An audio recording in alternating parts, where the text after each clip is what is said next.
कहानी की शुरुआत सन 1937 से होती है और हम ल्यूडमिला पावलिचो नाम की एक स्टूडेंट को देखते हैं जिसे उसके दोस्त प्यार से ल्यूडा बुलाते हैं। उसने अभी अभी कीव स्टेट यूनिवर्सिटी के एंट्रेंस एग्जाम को पास किया है और इस लिस्ट में उसका नाम सबसे ऊपर होता है। ल्यूडा के दोस्त कहते हैं कि हमें सेलिब्रेट करने के लिए फिल्म देखने चलना चाहिए, लेकिन ल्यूडा जाने से मना कर देती है क्योंकि उसे शूटिंग रेंज पर जाना है। फिर वह अपने दोस्तों के साथ शूटिंग करने जाती है और पहली बार में ही सटीक निशाना लगाकर सबको चौंका देती है।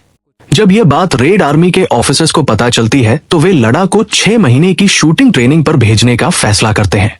जब ल्यूडा घर आकर अपने डैड को बताती है कि उसे स्नाइपर ट्रेनिंग के लिए सिलेक्ट किया गया है तो वे नाराज हो जाते हैं क्योंकि वे उसके आर्मी में भर्ती होने के फैसले के खिलाफ होते हैं। दरअसल एक आर्मी ऑफिसर होने के नाते वे जानते हैं कि जंग में महिलाओं को ज्यादा झेलना पड़ता है। अब जब ल्यूडा बीच पर होती है तो यहाँ उसकी मुलाकात बोरिस से होती है जो कि सेना में डॉक्टर है। वो पहली नजर में ही ल्यूडा को दिल दे बैठता है और उससे शादी करने का मन बना लेता है। लेकिन अभी ल्यूडा को शादी करने में कोई दिलचस्पी और नहीं होती क्योंकि उसका लक्ष्य एक बेहतर स्नाइपर बनकर देश की सेवा करना है। इसीलिए वह बोरिस से शादी करने से इनकार कर देती है। फिर रेडियो पर खबर आती है कि जर्मनी की सेना ने सोवियत यूनियन पर हमला कर दिया है और वो लोग सीमा के अंदर घुस आए हैं, जिसके बाद ल्यूडा अपनी ट्रेनिंग पर ध्यान देती है जहां उन्हें हर परिस्थिति में सरवाइव करना और छिपकर दुश्मन से लड़ना सिखाया जाता है।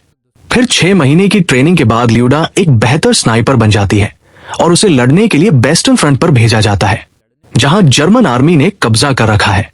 तभी कैप्टन ल्यूडा को बताते हैं कि तुम्हें सबसे पहले जर्मन कमांडर को निशाना बनाना है ताकि पूरी पलटन का मनोबल टूट जाए और वो लोग आगे ना बढ़ पाए।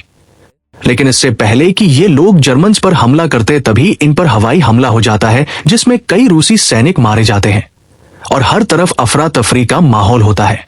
इस हमले में ल्यूडा की भी जान जाते जाते बचती है, पर वह जल्दी ही खुद को संभाल लेती है और जर्मन टैंक को निशाना बनाकर देखने वाली खिड़की पर हमला करती है। उसका निशाना इतना अचूक होता है कि टैंक के अंदर बैठा ड्राइवर मारा जाता है। फिर वह जर्मन कमांडर को निशाना बनाकर उसे भी मार देती है, जिसके कारण सेना का मनोबल टूट जाता है और वे लोग उल्टे भाग खड़े होते हैं।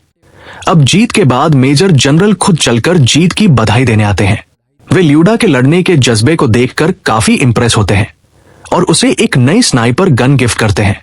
फिर ल्यूडा की खास दोस्त मासा उससे मिलने आती है जो कि एक मेडिक है और उसे यहाँ देखकर वो बहुत खुश हो जाती है। अब इस जंग के चलते ल्यूडा को यहाँ रहते कई दिन हो जाते हैं और इसी दौरान वह अपने कैप्टन की तरफ आकर्षित होने लगती है और मन ही मन उनसे प्यार करने लगती है।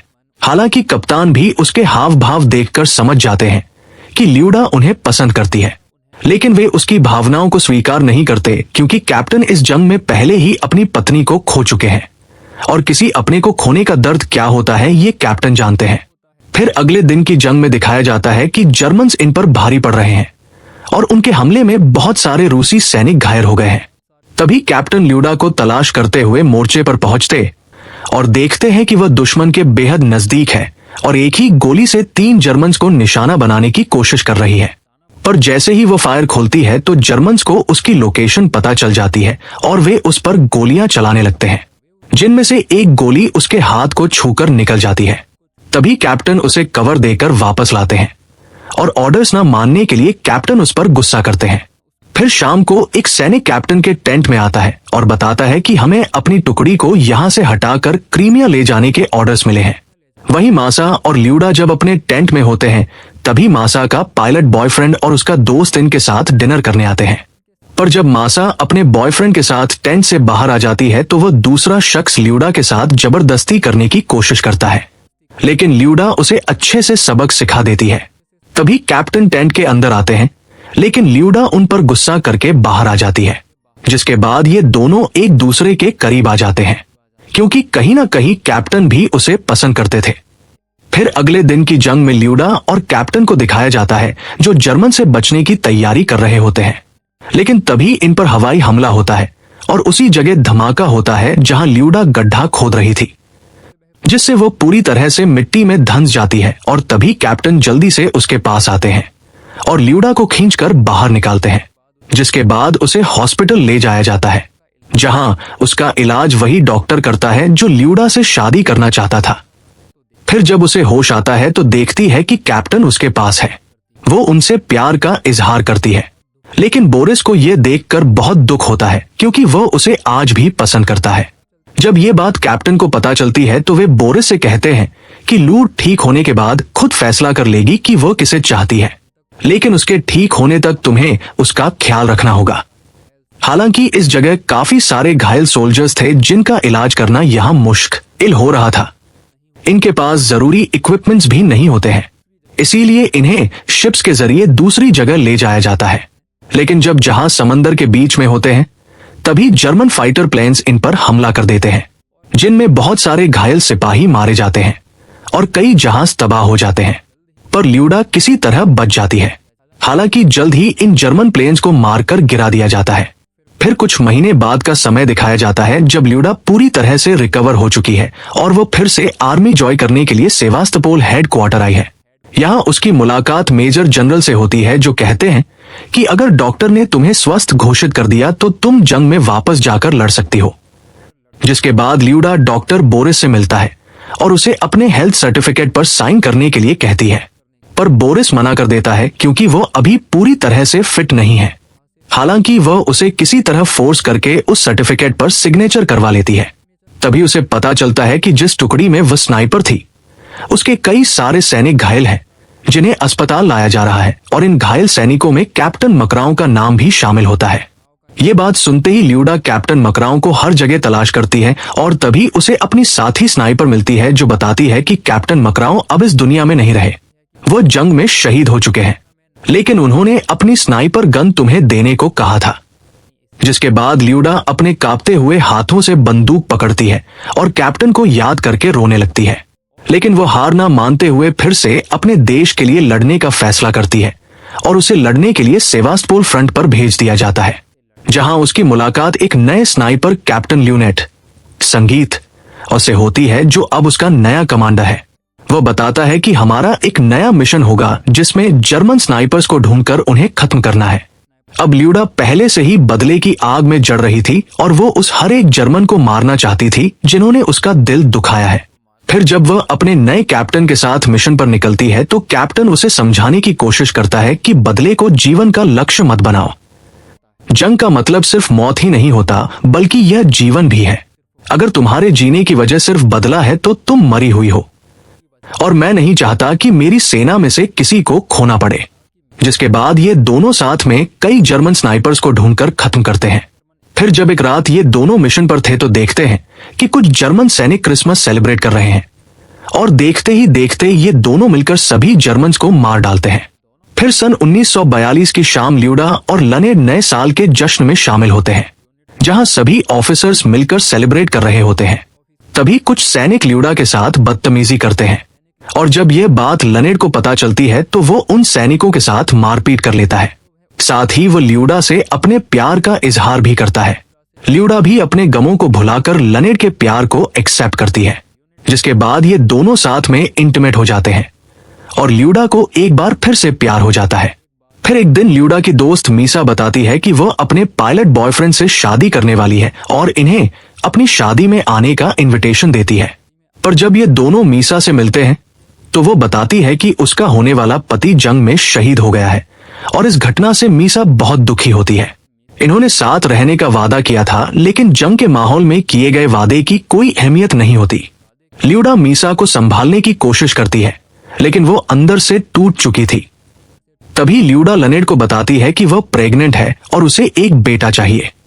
दरअसल ल्यूडा शादी करना चाहती थी, लेकिन जंग के इस माहौल को देखते हुए लनेड शादी करने से इनकार कर देता है, क्योंकि यहाँ किसी भी पल मौत का बुलावा आ सकता था।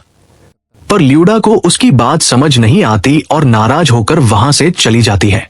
फिर अगले दिन जब ये दोनों मिशन पर जाते हैं तो वो गुस्से में लनेड से बात करना बंद कर देती है। तभी अचानक लनेड का पैर एक वायर से टच हो जाता है, जो दरअसल जर्मन्स का बिछाया हुआ जाल होता है। तभी एक एक करके लैंडमाइंस फटने लगती है और ये दोनों अपनी जान बचाकर भागते हैं। फिर लनेड ल्यूडा को बचाने के लिए उसे कवर कर लेता है, और जब सब नॉर्मल हो जाता है तो ल्यूडा देखती है कि लनेड बुरी तरह जख्मी हो गया है। फिर वह उसे अपने कंधों पर लाद कर किसी तरह बेस कैंप तक पहुंचने की कोशिश करती है। लेकिन ल्यूडा खुद भी घायल होती है और मदद के लिए चिल्लाने लगती है। तभी कुछ सैनिक दौड़कर मदद के लिए आते हैं और ल्यूडा भी बेहोश हो जाती है। अब जब उसे होश आता है तो उसके सामने डॉक्टर बोरिस होता है, पर वह बार बार ल्यून के बारे में पूछ रही होती है। फिर बोरिस उसे बताता है कि कैप्टन लनेड मर चुके हैं, उन्हें बचाया नहीं जा सका। यह सुनकर ल्यूडा का दिल एक बार फिर टूट जाता है और वो गहरे सदमे में चली जाती है। तभी एक ऑफिसर कुछ सैनिकों के साथ ल्यूडा से मिलने आता है, पर बोरिस उन्हें रोकता है और कहता है कि उसकी हालत अभी गंभीर है।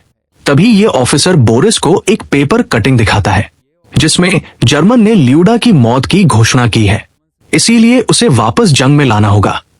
दरअसल जर्मन्स के अंदर ल्यूडा का इतना खौफ हो गया था कि वे उसके नाम से डरने लगे थे और उन्होंने उसका नाम लेडी डेथ रख दिया था। फिर ये ऑफिसर गन के साथ ल्यूडा की एक तस्वीर लेता है और उसे स्माइल करने के लिए कहता है ताकि उसकी तस्वीर से ये साबित हो जाए कि ल्यूडा अभी जिंदा है। लेकिन ल्यूडा इतना टूट चुकी थी कि उसकी आंखों में आंसू होते थे।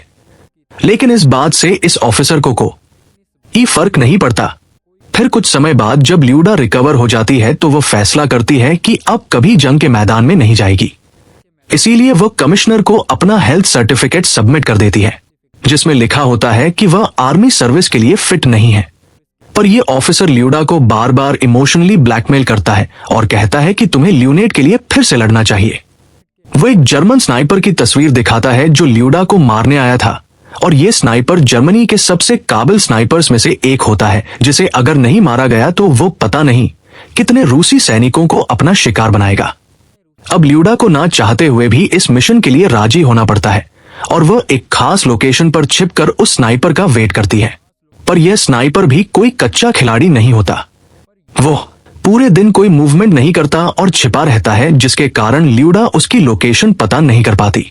अब रात हो जाती है और ल्यूडा लनेट को याद करते हुए उसी जगह डटी रहती है। फिर अगली सुबह जब दिन निकलता है तो ल्यूडा देखती है कि उसके जख्मों से खून निकल रहा है और अगर उसने यहाँ ज्यादा देर तक इंतजार किया तो शायद वह बच नहीं पाएगी। और उसे देखते ही वो जर्मन स्नाइपर गोली चलाता है जो उसके कंधे के आर पार निकल जाती है। तभी ल्यूडा भी उस स्नाइपर पर गोली चलाती है और जब नजदीक जाकर देखती है तो गोली उसकी गर्दन पर लगी है जिसमें वह जर्मन स्नाइपर मारा जाता है। तभी ल्यूडा को उसके पास से कुछ तस्वीरें मिलती हैं जिनमें वह अपनी पत्नी के साथ होता है। यह देखकर ल्यूडा को अच्छा नहीं लगता, लेकिन जंग में प्यार और रिश्तों के लिए कोई जगह नहीं होती। युद्ध इतना भीषण बन चुका था कि हर तरफ तबाही का मंजर नजर आता है और इस जगह पर जर्मन्स का कब्जा लगभग तय हो चुका था। इसीलिए रूसी सेना शहर को खाली कराने लगती है। तभी बोरिस को दिखाया जाता है जो मेजर जनरल से मिलता है और ल्यूडमिला को यहाँ से भेजने की सिफारिश करता है। वह कहता है कि उसने 300 से ज्यादा जर्मन्स को मारा है और 4 बार मौत से लड़कर वापस आई है। आखिरकार वह एक महिला है और उसे उसका हक मिलना चाहिए। लेकिन जनरल डॉक्टर बोरिस को तो जाने की परमिशन दे देता है, लेकिन ल्यूडा को भेजने से इसलिए मना कर देता है क्योंकि पहले राजनेताओं को निकाला जाएगा। पर बोरिस हार नहीं मानता और वह एक ऑफिसर से बात करके ल्यूडा को यहाँ से निकालने की कोशिश करता है। फिर हजारों लोगों की भीड़ को पार करते हुए ये दोनों सबमरीन तक पहुंचते हैं।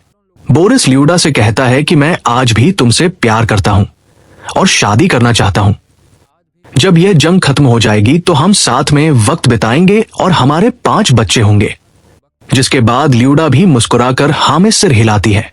फिर जब ल्यूडा को सबमरीन के अंदर बिठाया जाने लगता है तो वह देखती है कि बोरिस उसके साथ नहीं आ रहा। दरअसल बोरिस के पास एक ही पास होता है, इसीलिए इन दोनों में से कोई एक ही सबमरीन के अंदर बैठ सकता था। वो कहता है कि मैं अगली सबमरीन से आऊंगा और बोरिस अपनी जगह ल्यूडा को सबमरीन में बिठा देता है। फिर कहानी के अंत में दिखाया जाता है कि सेवेस्टोपोल का डिफेंस पूरे 250 दिन तक चला, पर आखिर में सोवियत सेना ने सरेंडर कर दिया, जिसके बाद यहाँ की आम जनता और सेना को जर्मन्स पकड़ लेते हैं। वहीं जनरल पेट्रोव 2 सबमरीन के साथ यहाँ से निकल जाते हैं, जिनमें से पहली सबमरीन में क्लासिफाइड डॉक्यूमेंट्स और बहुमूल्य चीजें रखी गई थी और दूसरी सबमरीन में 80 कमांडिंग ऑफिसर थे, जबकि 1 लाख आम जनता और सैनिक वही रह गए, जिनमें से लगभग सभी मारे गए और जो बच गए उन्हें जेल हो गई। लेकिन बोरिस के पास की बदौलत ल्यूडमा बच जाती है और उसे बोरिस के बैग से वो अंगूठी मिलती है जिसे वो ल्यूडा को पहनाना चाहता था। पर इस बार भी ल्यूडा को केवल तन्हाई और दर्द ही नसीब होता है, क्योंकि बोरिस सेवेस्टोपोल से कभी वापस नहीं लौट सका और ल्यूडा से उसका शादी करने का सपना सपना ही रह जाता है। फिर सन 1942 में सोवियत यूनियन सरकार ल्यूडमिला की बहादुरी को देखते हुए उसे अमेरिका भेजने का निर्णय लेती है, ताकि वो वहां जाकर पश्चिमी देशों से सहयोग की अपील कर सके। वो अमेरिका पहुंचती है, जहां उसका स्वागत बड़े सम्मान से किया जाता है। अखबारों में लेडी डेथ के नाम से उसकी तस्वीरें छपती हैं। अमेरिका में उसकी मुलाकात एलेन और रूसवेल्ट से होती है, जो उस वक्त की फर्स्ट लेडी यानी कि प्रेसिडेंट की पत्नी थी, और उनकी नजरों में ल्यूडा के लिए बहुत सम्मान होता है। इसके बाद उसे सोवियत स्नाइपर एकेडमी में स्नाइपर इंस्ट्रक्टर बना दिया जाता है और युद्ध के बाद ल्यूडा को सोवियत यूनियन की सबसे उम्दा हीरो के अवार्ड से सम्मानित किया जाता है। फिर 1957 के मॉस्को शहर को दिखाया जाता है, जहां ल्यूडा अपने बेटे के साथ ओपेरा में बैठी होती है और उसके बेटे के संभावित पिता कैप्टन लनेर होते हैं, जो कि 1942 की जंग के दौरान शहीद हो गए थे, और इसी के साथ ये मूवी एंड हो जाती है। तो दोस्तों, ये थी कहानी बैटल फॉर सेवेस्टोपोल मूवी की, जो जरूर आपको पसंद आई होगी।